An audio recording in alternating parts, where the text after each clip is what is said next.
नमस्कार, मेरा नाम मिसेस संध्या गुलिया, काउंसलिंग साइकोलॉजिस्ट। नींद, स्लीप जो हमारी जिंदगी का अहम हिस्सा है, कहीं ना कहीं आजकल कम नींद आने से, साउंड स्लीप ना आने से वो प्रॉब्लम बनती जा रही है और हम उसको कॉमन मानते जा रहे हैं। कम नींद आना तो नेचुरल है, थोड़ी डिस्टर्ब स्लीप आने से कुछ नहीं होता। लेकिन आप ये तो मानेंगे, अगर आपको डिस्टर्ब स्लीप आती है तो पूरा नेक्स्ट डे, पूरा दिन आपका खराब जाता है। आप अपना 100% अपना पोटेंशियल नहीं दे पाते, थके हुए रहते हैं, इरिटेबल रहते हैं, फ्रेश फील नहीं करते, जिसका असर आपके वर्क प्लेस की सोशल लाइफ और आपके रिलेशनशिप पे पड़ता है। तो सबसे पहले क्वेश्चन आता है कि हमें नींद चाहिए कितनी। तो ये आपकी एज और आपकी हेल्थ पे डिपेंड करता है।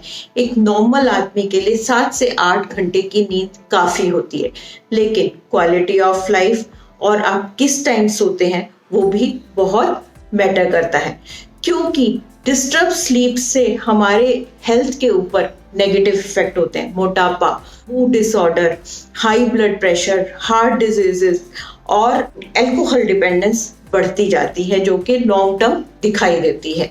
तो इसलिए हमें अपनी नींद पर बहुत ध्यान देना चाहिए। आजकल बहुत सारे ट्रीटमेंट अवेलेबल हैं। सबसे कॉमन तो मेडिकेशन है। मेडिकेशन के बाद लोग अल्कोहल को भी यूज करते हैं स्लीप, नींद के लिए, लेकिन इनका लॉन्ग टर्म इफेक्ट अच्छा नहीं होता और ये भी हमारे हेल्थ पर नेगेटिव इफेक्ट करते हैं। तो क्यों ना हम ऐसा ट्रीटमेंट ढूंढ जिसका हमारी हेल्थ पर लॉन्ग टर्म अच्छा इफेक्ट और अच्छी हमें नींद आए।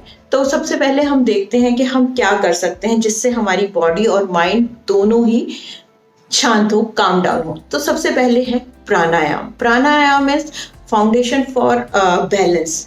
प्राणायाम एक योगिक क्रिया है जिससे कि हम अच्छी नींद पा सकते हैं, कि हमारे जो सेंट्रल नर्वस सिस्टम है उसको रिलैक्स करता है। प्राणायाम में हम कॉन्शियसली अपने सांस पर, ब्रीदिंग पर ध्यान देते हैं, जिससे कि हम एक रिलैक्सेशन मोड में आते हैं और हम रिलैक्स फील करते हैं। इसमें आप क्या कर सकते हैं, क्योंकि हमारा जो दिमाग है वो सारे टाइम जब हम सोने की कोशिश करते हैं तो नॉन स्टॉप चलता रहता है, तो उसको रिलैक्स करना बहुत ज़रूरी है। इसमें हम ये चीज़ है, अपने पेट से सांस ले सकते हैं, ऊपर नीचे, इनहेल एक्सेल। दूसरी चीज, हम पे लेटकर आंखें बंद करके अपने चेस्ट पे ध्यान दीजिए और धीरे धीरे इनहेल एक्सेल, इनहेल एक्सेल। और जब आप इनहेल करते हैं तो कोई अच्छी बात, पॉजिटिव बात सोचिए। उसके बाद हम अपने नाक से भी सांस लेना, इनहेल एक्सेल, इनहेल एक्सेल करके अपने दिमाग को, अपने माइंड को शांत कर सकते हैं। दूसरी चीज आती है, सोने के लिए अपनी तैयारी कीजिए।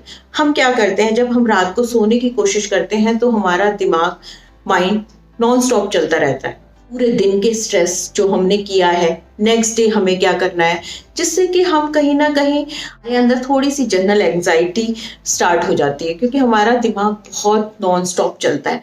जैसे कि हम कह रहे हैं कि हमारी जो इतनी थॉट्स चलती हैं, नेगेटिव थॉट्स चलती हैं या बहुत ज़्यादा चलती हैं, वो डिपेंड करती है इंफॉर्मेशन से। आज हमारे पास बहुत ज़्यादा इंफॉर्मेशन और हम के सोर्सेस हैं, जैसे टीवी, फोन और लैपटॉप और सारी चीज़ें।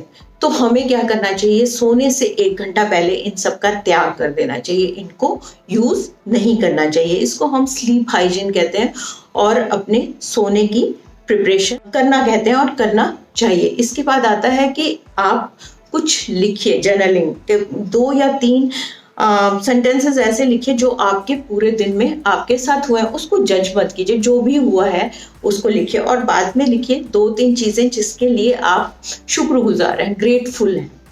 ये तो हुआ हमारे माइंड को प्रिपेयर करना। फिर हम अपनी बॉडी को कैसे प्रिपेयर करें नींद के लिए, क्योंकि उसका भी बैलेंस में आना बहुत जरूरी है। इसके लिए रात को 7 बजे के बाद हैवी मील्स मत खाइए, अल्कोहल को अवॉइड कीजिए, कैफीन को अवॉइड कीजिए और नहा लीजिए गर्म पानी से।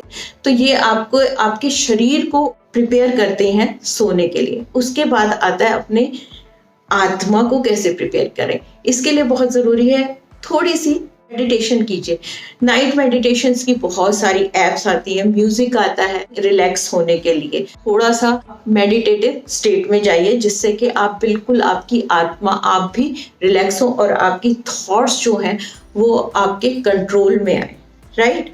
उसके बाद थोड़े से एक दो टिप और बताऊंगी कि आप सोते हैं, आप एक पर्टिकुलर टाइम पे ही सोइए और पर्टिकुलर टाइम पे ही उठिए, चाहे आपको नींद आ रही है या नहीं। नींद का स्ट्रेस मत लीजिए, नींद नहीं आ रही, नींद नहीं आ रही, नींद नहीं आ रही, उससे भी हम एक एंजाइटी और स्ट्रेस क्रिएट कर लेते हैं। नींद नहीं आ रही तो नेक्स्ट डे आ जाएगी, कोई बात नहीं, उसको बहुत ज्यादा बड़ी बात मत बनाइए। उठ जाइए, उठ के थोड़ा पढ़ लीजिए, कुछ भी कीजिए, लेकिन उसको बार बार बार बार वही मुझे नींद नहीं आ रही, मुझे ऐसा क्रिएट मत कीजिए। नींद नहीं आ रही तो कुछ खा लिया नहीं। तो ब्रीदिंग एक्सरसाइज ये सब आप करेंगे तो देखेंगे कि अपने में चेंजेस देखेंगे धीरे धीरे, अगर आप अपने पे वर्क करेंगे और आप एक अच्छी नींद का अनुभव कर पाएंगे। धन्यवाद।